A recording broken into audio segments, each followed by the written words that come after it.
You guys are going to love this episode because Cameron actually had a big medical bill with his daughter he couldn't pay for as a preacher. So he changed things. He went 110% in on real estate and was so successful, not only paid for that medical bill, but now his family 2.5 years later has realized their dream life of living in Maui.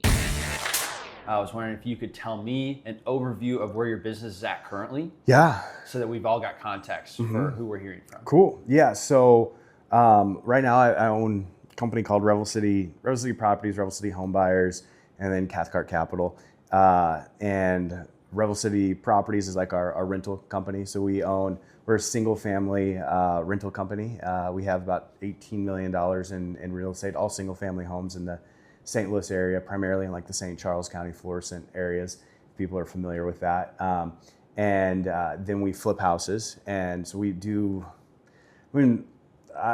historically it's been about 100 flips a year. Last year we did 69. This year we're probably pacing right around that 70 number. Just the market's gotten a little bit trickier. We're being a little bit more conservative. And so, we run that all remote from Maui now. Got it. Yeah. Well, congratulations on Thank your you. success. How did you get started with such a big task of acquiring 18 million in rentals in St. Louis? So I like to tell people I'm still a beginner real estate investor because I only started 5 years ago, and it was out of necessity. So I was a pastor before I started doing real estate. I absolutely loved what I did, but I made $35,000 a year. It wasn't attainable. My daughter Riley, she had a medical emergency. She ended up being completely fine, but we took her to a hospital that was out of network from our insurance, and we got hit with a $15,000 hospital bill. And at the time, I had like $100 in my bank account. And I remember this is when I lived in Denver. I remember like looking at that bill, just being like, "There's no way I could ever afford this." And that was actually the moment. I still remember it specifically because that was the moment I was sitting there at the dinner table. My wife was asleep. My daughter was asleep. And I was like, this is just not the life that I want for my family. I don't want to, every time that there's not even a medical emergency, but we want to go on vacation, or like at that time I'd been driving on a car the wires were popping out because I didn't have the money to go get new tires. I was like, this is just not the life that I had envisioned for my family. It's not the father that I want to be. It's not the husband that I want to be. I want to be able to provide. And so that was like a moment where I was like, I've got to figure out something else. And this was in late 2018 when this kind of started happening. And so I didn't know what something else was. I didn't have a lot of great skills for that. And so I just started listening to every podcast that I could about like generating wealth. And through that, I heard multiple times that people were talking about real estate, and this is how I built my wealth, was through real estate. I was like, okay, well, that sounds really cool. So I'm interested in real estate. That sounds like a great option. And so that actually led me to the Bigger Pockets podcast, and listened to, at that time it was Josh Dorkin and Brandon Turner that were on the Bigger Pockets podcast, and started listening to that, bought all the books, realized like this is something that sounds interesting and would be fun to do. So my wife and I, we made the decision in the summer of 2019, hey, we're gonna move back to St. Louis. We're gonna live with your parents in her parents' house, and we're gonna start like investing in real estate. And so we did that. We bought our first flip in the fall of 2019 by Tower Grove, and did everything wrong on that house. Bought it for way too high. Didn't estimated the rehab budget wrong, and what was funny about that, and I look back on it with such fond memories. At the time, I hated it, but we because I had bought it so poorly, we had to move out of her parents' house, and we moved into the house. We got a blow-up air mattress, and then we had an 18-month-old and a 2-week-old at the time, and we lived there, and we flipped the house ourselves. And because of that, we were able to break even on it. And we got done with that, and we were like, let's keep going. And so we did, and things picked up really, really quick. We bought a couple properties in like January of 2020, a lot more in February, and then COVID hit in March. And I think that was the takeoff moment for our business, because at the time, so when I left Denver, came to St. Louis, I didn't know that I never planned for real estate to be this thing where I was just going to grow it and it was going to be my full-time job. It was like, hey, I'm making $40,000 a year right now. If I can flip a couple houses, add some rental properties slowly over the next 30 years, by the time I'm 60, I might have enough to retire on, Yes. you know? And so that was kind of the goal. But then COVID hit. I was working as a pastor, but the church that I was working at shut their doors, and we were doing stuff online. But my job was like community, and I was a teaching pastor, and so I wasn't teaching on Sundays anymore, and I wasn't meeting up with people throughout the week. And so I had basically went from a 40, 50 hour a week job to not having any hours that I would have to commit towards that. Sometimes if I was teaching that weekend, it would be 5 or 10 hours preparing the message. But so I invested all of that time into real estate for March, April, May, into June. And I think in March, I got like 8 or 9 wholesale deals. I made a couple $100,000 in March just in profit, going from $40,000 a year. And same thing in April. From the flip? No, this was wholesaling. So I started wholesaling. And at this time, it was so much easier because there was, I know you are probably somewhat familiar with the St. Louis market, but there was a lot of hedge funds buying. Mm-hmm. And so I connected with the acquisition managers of the hedge funds, just said, hey, give me your buy box, your criteria, how you run your numbers.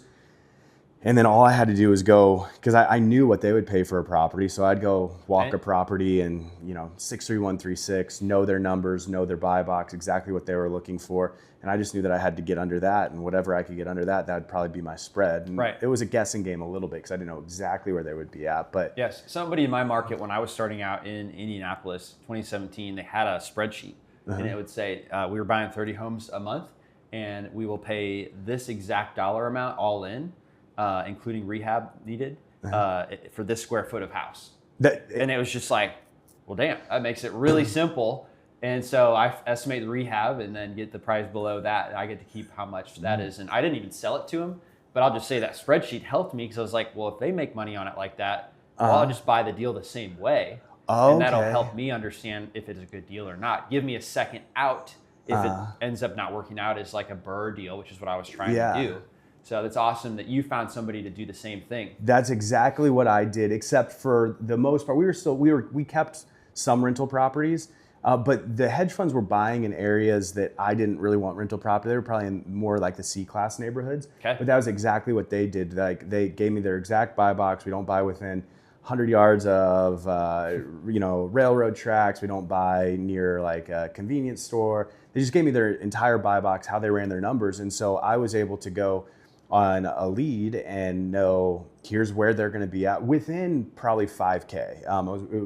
I got really good at knowing where their numbers were going to be at, and so then if I just got, and they were paying really high too. That was the other beauty of that, was they were paying higher than almost every investor. Yeah. So and in volumes, you just keep sending them to those people. So what were you making on a wholesale probably deal back then? 12 to 15. Yeah. Yeah. And in St. Louis, I mean, that's actually it was good. Pretty good. Yeah. Yep, because the price point's lower. Yeah. What's the average price point of the house in Florissant or whatever? Florissant's blown. Like right now, you're looking at a $250,000 It's blown ARV. up? Yeah. Wow, I didn't know that. Yeah, Florissant, you're looking $200,000 to $250,000 ARVs.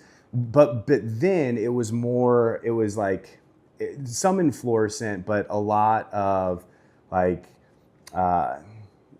Jennings, Blackjack, just some areas around there. But I typically I was buying between like $60,000 and $70,000 and dispoing around like 90. Yeah, got it. Yeah, somewhere around there, and it was usually a 12 to 15K spread. Mm-hmm. But so I was gonna say, like, what are like 3 skills somebody can work on that would allow them to go from not being able to afford tires that had wires coming out to being able to buy real estate at a high degree? Yeah, so this is where like being a pastor helped so much in my second career, because I love people. Like I'm a extrovert. I like, we're at an event this weekend, and this is my favorite thing in the world. Like I just going and talking with people and getting to know people.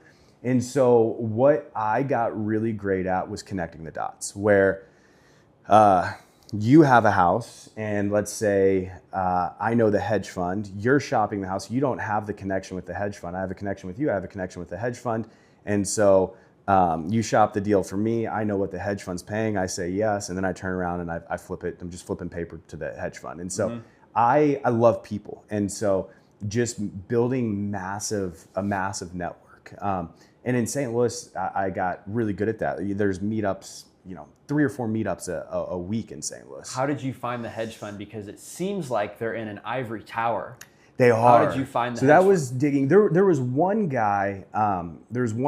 Actually, he was out of Phoenix. They're not buying anymore. I don't think any hedge funds are really buying a ton right now.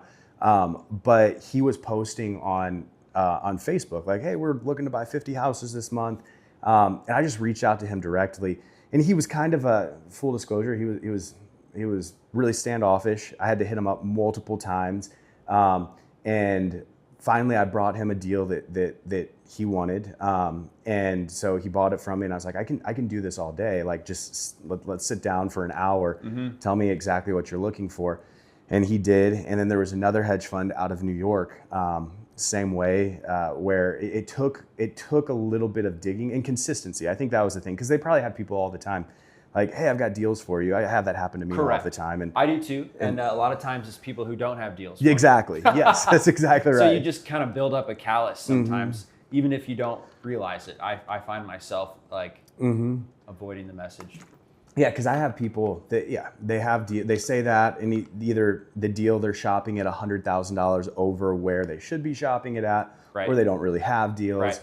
And so it took a little bit of consistency, but again, I think that's my superpower is networking. So and how building did you cut through there? Just anything besides consistency, or how can somebody who is trying to find buyers, how can they cut through as well besides just being consistent? To find buyers? Yeah. One, I do think that you have to network, which is part of consistency. Like, I was at every single meetup in St. Louis for a good 2 years. Yeah, like, so not just Facebook message, but go in person as well. Going in person. Like, that was my strategy was, hey, I'm going to go to this meetup. I'm going to be the first one there. I'm going to be the last one to leave. I'm going to shake every hand that I can. I'm going to get as many business cards or numbers as I can. And then the next morning, I'm getting on my phone. I'm sending out texts like, "Hey, it was great meeting you. Would love to buy you coffee sometime." I had my CRM. We use Podio, where I'd say, "Met David Lecco from South County. Went to this high school. Enjoys these things." So then I would set a reminder like, "Follow up with David next week and next week." And so then I know who you are. I know your story. I know like what brings you to life. I know what to talk about, and just building, like, I can't stress just the building of relationships. If people know you, like you, and trust you, they want to do business with you. And I got really good at that. Yes, and getting out from behind your computer screen. Yeah. Is how you made the connections. Yes, 1,000,000%. And you made enough connections in 2 years that allowed you to move to Maui. Yeah, which is really cool. Yeah. Which means really that the network in business you started is running without you. Yeah. Right? So you've also brought in people to do that function, to keep the network and connections going. Yeah, it's a lot harder. We've had definitely some growing pains, like moving to Maui. But we've got some great people on the ground. Actually, I was telling you, Justin Schimmel. Shout out Justin. Justin, we went to high school, Melville High School together. Yeah, tight end, I think, at Melville. But he's with our team and is incredible. I trust him, and he crushes it with our team. We've got a couple other acquisition managers. We've got a project manager. We've got a marketing manager. And then we've got a ton of 1099 like contractors and whatnot, a couple VAs and contract to close. We have all that stuff there. So I think it's different. The hardest thing about living in Maui and running the company in St. Louis is the getting to just get together as a team and like bringing the energy like through that, because there's something about just being together that creates energy. And it's what I was telling somebody actually this earlier today. When we first moved, and so your daughter, your family, everybody moved out. Yeah, it's so much fun. It's amazing. They love it there. But when we first moved, the market was still really hot, and so like I think that the paycheck creates the energy. But when the market turns and it's a little bit harder, and your walk through or offer to deal ratio gets a little bit bigger, the energy fades away, and so you need like that to bring that. And so that's kind of been the tough part. When the market's turned, not everybody's making as much money. Not being in person has definitely impacted the business a little bit. Got it. Yeah. Okay. So, But it's also been a tougher market. Yeah, in for general. sure. Not for just sure. maybe necessarily because you moved to Maui, right? Exactly. Kind of the same timeline, the interest rates increased, the hedge funds stopped buying as much, right? Yeah, and I have to keep reminding myself that where, sometimes I feel like, hey, I can play the hero and go back and but part of it's like, no, it's just the market's shifted for sure. And we've gone from buying over 100 houses a year to buying 60 to 70. And that's just a part, it's cyclical, and it's going to come back eventually.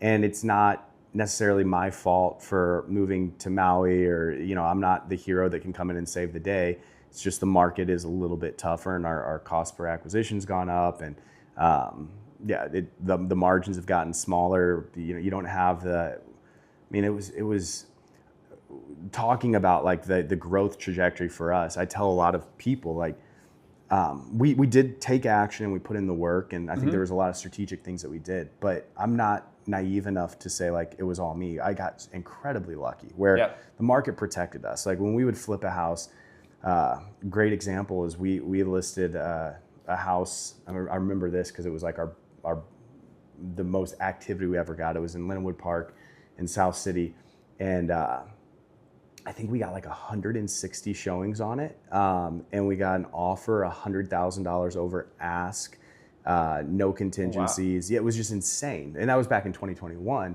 But not everyone was like that. But we didn't for the first 3 years of flipping houses, and we did hundreds over that time. We had 2 houses ever make it past the first weekend on the market. It was insane. Yeah, that is insane. Every house we listed would get 50 showings, 10 plus offers. We'd put a deadline on Monday, highest and best. And now it's not like that. Now we're getting, 7, 8 showings, and we might get an offer the first weekend. We actually listed 2 houses last weekend, and they both went under contract, thankfully. Oh, congratulations. Yeah, but both at ask. So it wasn't that hey, we're gonna go $15,000, $20,000, $30,000 over. So you started wholesaling. Then you were going to flip. Yes. And then you've also acquired 18 million. Yeah. Which is how many single families in 65, St. Louis? yeah. Did you do renovations on those 65? Yeah, so we BRRRR type deals? We utilize a BRRRR method for every single one of those. Okay. We utilize a BRRRR method. And I think it all started with going back to the networking piece where we never had, it all started with finding the deal. We would find the deal, or I would find the deal, and then figure out what the exit strategy is on it. And so for us, we had a really specific buy box that we wanted the ARV to be between $200,000 and $300,000. We wanted it to be a 3 to 4 bedroom brick ranch, and so we knew exactly what we were looking for. Those are exactly, yeah. And so because that brick's got to have low maintenance, right? Exactly. It's a little bit higher end, so ranch. Probably the tenant was easier to manage. That's exactly right. Yeah, we didn't want a 2-bed, 1-bath, and with a $70,000, $80,000 ARV. Just the cash flow probably actually for sure would be better, but it'd be tougher management. It wouldn't appreciate as well. As a percentage, the cash flow is better. But I feel like as the exposure to equity increase, not as good. It is actually more intensive managing it, right? Because each conversation is worth more money in a nicer house. Yeah. And it takes the same amount of time to have a conversation. Yeah. So it might as well be for a greater rent with greater potential for appreciation. Well, and if you look at, in 2020, I think we added 24 doors. How did you do that so fast? Now, are you just using DSCR loans or? Yeah, DSCR loans. But DSCR loans were so easy to get because the interest rate we were getting 4% on and we were getting a 30-year. Now our bank we're at 7% on a 25-year. So you put it on a stable loan from the get-go, or do you do money to fix it up and then put it on? Yeah, so I would use at the beginning. Now I've got a pretty robust amount of private money lenders. But at the beginning, I had one private money lender. This is my uncle, and he was able to I think I had about I don't know if he wants me to, I don't care, $400,000 I was able to use from him. But we were doing so much volume that $400,000 didn't get very far. So what we started doing, Yeah, I mean that's a house and a renovation plus half a house. So what we started doing was there's a great hard money lending company in St. Louis, Faster Funds Lending. Shout out to them if somebody knows them. They were incredible. And so we started using Faster Funds and then using kind of my uncle's money for gap funding or for construction. And so then we were able to do 10 houses at once.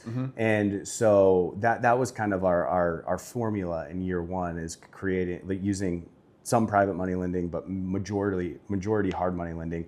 Then over time, still love Faster Funds. I actually still use them to this day, but hard money lenders more expensive than a private money lender. And so have built out our private money lending side of things quite a bit. How did you go about building that out? I mean, of course, you're going to say networking, right? Yes, exactly. Exactly. I'm find just somebody at a meetup. They're either trying to buy or they're trying to sell it or they're trying to lend, right? Yeah, I haven't actually gotten a lot of private money lending from like meetups or anything like that. More so, I've gotten private money lending from people that aren't in real estate. A lot of my private money lenders are doctors, attorneys, people that just have extra income and they kind of want to diversify from stock market or something like that. But I think the way that I've been able to build that out is through networking, but in a different way. And part of it's just the energy. Like I love real estate and it's changed my life. So I talk about it a lot. And so like I've been on the golf course and played golf with a guy that I met 3 hours ago, and by the end he's saying, "Hey, I've got a couple $100,000. I'd love to get on your next deal." Or at the bar and talking to somebody, and so I think part of it's just the energy, bringing that energy and excitement. Where I love real estate, and so I talk about it. And I'm not like, "Hey, can you give me money? Can you give me money?" I've never, as good of approach. Yeah, I've never once asked for money. It's usually people reaching out to me saying, "Hey, I want to invest in you." That's awesome. So, and that's a good demographic too. We just did an episode with a guy named John who worked at a medical facility, and his boss, which was a doctor, provided the first $100K for him to get off and do his first real estate deal, which ended up allowing him to quit his job, which I was hilarious, had great fun with that title. And like he asked his boss for money to quit his job. Yeah, that's just true. But and that's what it's been for us is most of our private money is not real estate investors, because if they're a real estate investor, they're going to use it themselves. Yes. Right. Like people ask me for private money all the time, and I'm like, full disclosure, like I'd rather deploy it myself. Exactly. Yeah. I'll deploy it myself. I'm trying to raise private money to deploy. And so I haven't raised a lot of money from actual real estate investors. It's typically people outside of that industry. Where are you hoping the business goes, and what are you looking forward to? It's a great question. And I think that's something that, like right now, I want to continue growing. I want to scale our flipping business to be more in that 200 house a year range. I think. Whoa. Flipping 200? Yeah. Like wholesaling or flipping? No, we're I would say 80% flipping right now. So like out of those 69, 70 houses we did last year, I bet you 50 plus of those were flips. And I enjoy flipping. I feel like it's fun. I think that you're adding a lot of value. I have gotten a little disillusioned on wholesaling. Because I think so many people are really bad characters in the wholesaling industry.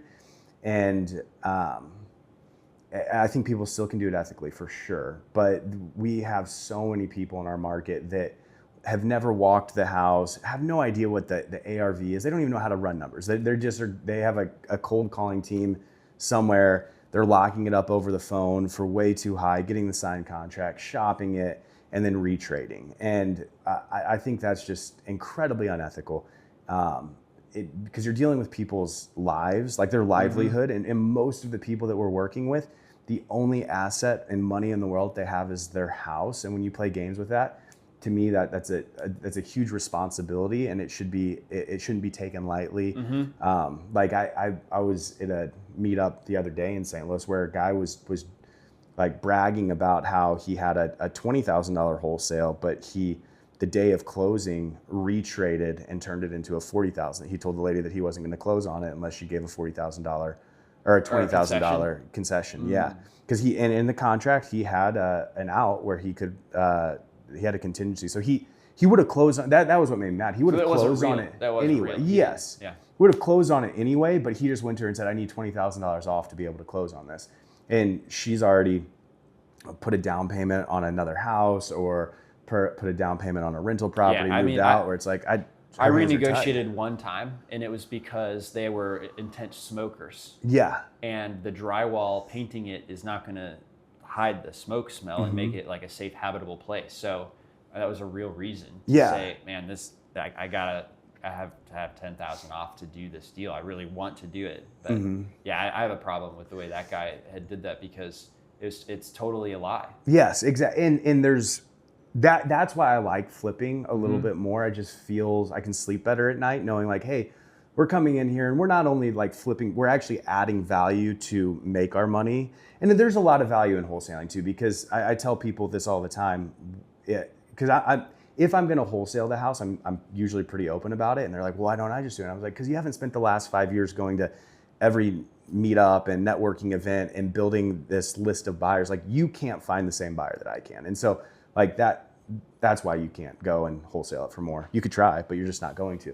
And so I don't have, I guess, a problem with wholesaling. It's just there's a lot of bad characters in it. And so for us, we, on every one of our houses, it's non-contingent cash offer, quick close. Yes. And so if there is something that I see in the house where I'm like, hey, I need an extra set of eyes on that, I'll put a contingency in there, but it'll be a 48-hour contingency where it's like, I need somebody to come check the foundation. And so that way there's no games being played of like, hey, I'm going to shop this for a month and get my highest offer and then come try and renegotiate a spread in there. So if you're wholesaling, I think a great way you could do good by a lot of people is run the numbers, use the comps tool, to figure out what this house could sell for.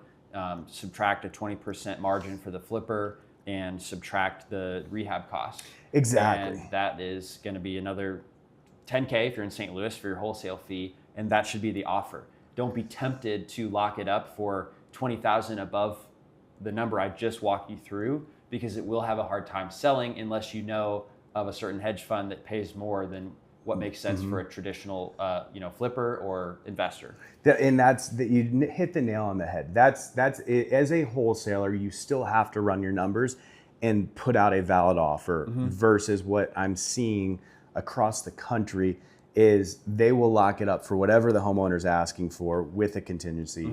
And they know in their head most of the time, there's no way I can dispo it at this number, but I'm going to get a free chance to shop it. And then hopefully on the renegotiation process, they'll be, hopefully they've already moved and they don't want to go through this entire process again. And so they'll renegotiate. And so I've had problems with that. So that's a long answer to why we flip more. Yeah. Well, I don't want anyone to feel bad about wholesaling. Yeah. Actually. And I just wanted to clarify, I think that's important to let people know what the exact thing is to be careful of. Yeah, for sure. We wholesaled 2 houses this month. And so we still wholesale all the time, I would say. Not all the time, but probably 20 to 30 houses a year. Yeah. And I still think it's an incredible opportunity. And I think it's great for somebody that's just starting. There's no, I don't think you there's actually any did better start way. that way too. Yeah, exactly. Because when I first started, I didn't have the construction teams. I didn't have the money either to be able to flip 100 houses a year. And like right now, I think we have $5 or $6 million out on the street. I didn't have $5 or $6 million in hard money and private money that I could come up with. And so I had to wholesale. Yeah. So I don't think it's bad at all. I just talked to a guy earlier today, and he's done 10 wholesale deals this year and he's made a couple $100,000 off of that. And he just started in December. And so like, I think it's phenomenal. I just think that you have to be ethical in the process. Yep. That's the only thing with wholesaling. Tell me about living in Maui and what that's meant for your family. Oh my goodness, man. This could be a 7-hour podcast. One of the things you said was there's a filtering of people that come to Maui. They have to be adventurous and it is expensive. So they usually have to be some type of entrepreneur. Yeah. So it seems like you guys are getting a really built-in mastermind community. There is, yes. That's very positive and supportive of each other. There is a, it's exactly what you said. It's like a mastermind community. There's a lot of business owners there. And we hang out almost every night, whether it's at the beach or somebody's house at the pool. Wow. But it's incredible. And I think for me, what it's done for our family, because I've got 3 kids. They're 7, 5, and 4. And then my wife is actually due with twins this summer in a couple months. So, excuse me, we'll have 5 kids. But being somewhere where it's sunny every day and year round, the high is 83 degrees and the low is 68 degrees. It just does something for your soul. And we don't have TVs in our house. We don't have tablets. Like, our kids are outside 24/7. They don't wear shoes. They look, I mean, some would say I'm a bad parent, but they're just outside. They play all day. And then one of the things that I love so much about Maui is because of the time difference. They get out of school at 3, which is 8 o'clock in St. Louis, and my phone's not ringing at 8 o'clock unless there's a big emergency. And so from 3 till bedtime at 8 for them, I'm like uninterrupted, completely present. It has done so much just for our family and like quality of life and spending time together.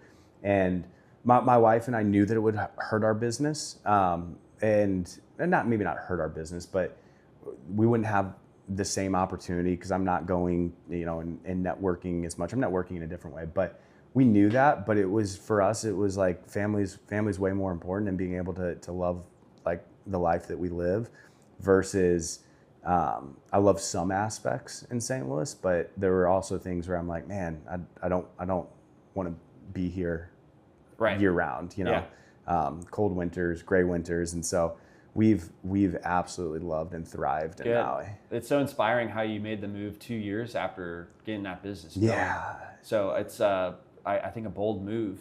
Yeah. Because a lot of people get into entrepreneurship to have more time with their family, but it never happens because there's always a next level to get to. Yeah. And how did you decide? How did you come to that conclusion? So can I tell a really fun story? And I'm gonna try and make it quick. So 2017, my wife and I, we went on our baby moon for our first daughter to Kauai. We didn't have money, like maxed out credit cards to go there. And on the last night of that trip, we were sitting at dinner overlooking the ocean. We were like, how cool would it be to raise our family here? So before we had kids or anything, and we pulled up Zillow, and housing prices are like 5x more than $2-3 million for like a starter home. And we just kind of laughed. We're like, okay, it's never going to happen, because I was making 40 grand. And then everything happened. I started listening to the Bigger Pockets podcast, like I said earlier, and I remember listening to it. And so my wife and I, we wanted to live in Maui. And then I remember listening to Brandon. He was like, he was in, at that time, he called it his sea shed, talking about how he used real estate to be able to move to Maui. And that immediately caught my attention, because I was like, well, my wife and I, we've always wanted to live in Maui, and you use real estate to do that, and I'm broke. So that was actually one of the reasons I was like, I'm going to buy every one of this guy's books, because he's done exactly what I've wanted to do. And so I listened to every Bigger Pockets podcast and would listen to them in the sea shed. There's over 1,000 now. Yeah, there's so many. And stop numbering them. So that happened. That was like 2019. 2021, real estate was kind of like picking up for us. And so Brandon had a mastermind in Maui, and we went to that. And on like the first night, they did a dinner at Brandon's house, where the sea shed was. A beautiful house overlooking the ocean. It's an absolutely amazing house. The next morning, a guy named Rich Fecky took us through this visualization exercise. And where he's like, it's a longer exercise, but you just imagined yourself 5 years in the future, like in front of the house that you lived in 5 years. And you were supposed to like walk down the driveway and be really descriptive in your mind of everything that you're seeing. And then you go and like meet yourself in 5 years and talk to yourself. And it was a really fascinating exercise, but it really just aligns your present with who you want to be in the future. And so I in that exercise in 2021, when Rich Fecky led us through that, because I wanted to live in Maui, and the night before I'd been to Brandon's house, like I envisioned that house, and like envisioned walking down the driveway, and there's the sea shed and the pool and the house and the ohana in the background overlooking the ocean. And so then since 2021, I would do that exercise every morning. I'd go have coffee with myself, like on the lanai overlooking the ocean. And again, it sounds kind of weird and mystical, but really all it did was it just aligned my present moment with the person that I wanted to be. If you're doing that every day for a year even, your whole day is going to be filtered through, is this decision getting me to this place? Right? That's exact, like, because when I would go sit and have this imaginary conversation with future me, he was a great husband, had an incredible relationship with his wife, and a phenomenal dad, phenomenal business leader. And so then during that day, like when I want to be on my phone and my kids want to play, like I'm filtering the decision-making process. Like, is future me sitting on his phone in this moment? No, he's not. Because he's a great dad. Yeah. And like with my wife, like, is future me loving, forgiving? And so it filtered everything, exactly what you said, like with the person that I wanted to be. And so 2021, I started going to Brandon's house, but in my mind, it was my house, and having coffee. And so fast forward another year and a half, we moved to Maui, and get to like know Brandon. Once we moved out there, we started hanging out. And one of the cool things is he asked me to be the co-host of the Better Life podcast, which was crazy because I was listening to him. But then fast forward to about 7 months ago, and Brandon was buying a new house, and I bought his house. No way, Yes. I didn't know that. That's crazy. Yeah, so like since 2021, I had been visualizing having coffee with myself on this lanai overlooking the ocean. And now I don't have to visualize it anymore. Like I do that every morning. That's amazing. Yeah, There's a twist I wasn't expecting. Crazy story. Yeah, super fun story. Well, as we wrap up, I wanted Chris to have the chance to ask some questions. Do you have any questions, Chris? It's so like a lot of successful people that started their business. It sounds like there's like a lot of commonalities. It's like they're pushed between a hard rock and a rock and a hard place, you know. And obviously you had that moment.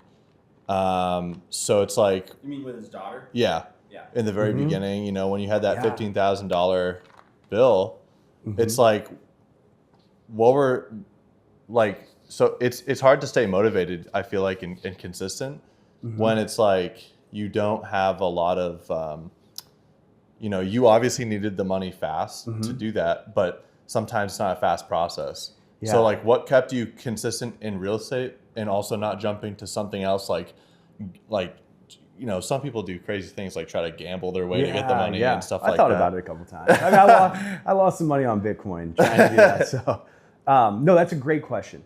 And one of the biggest pieces of all of this was knowing where, like even before Rich took me through, we did that 5-year visualization, I still knew where I wanted to go as a family.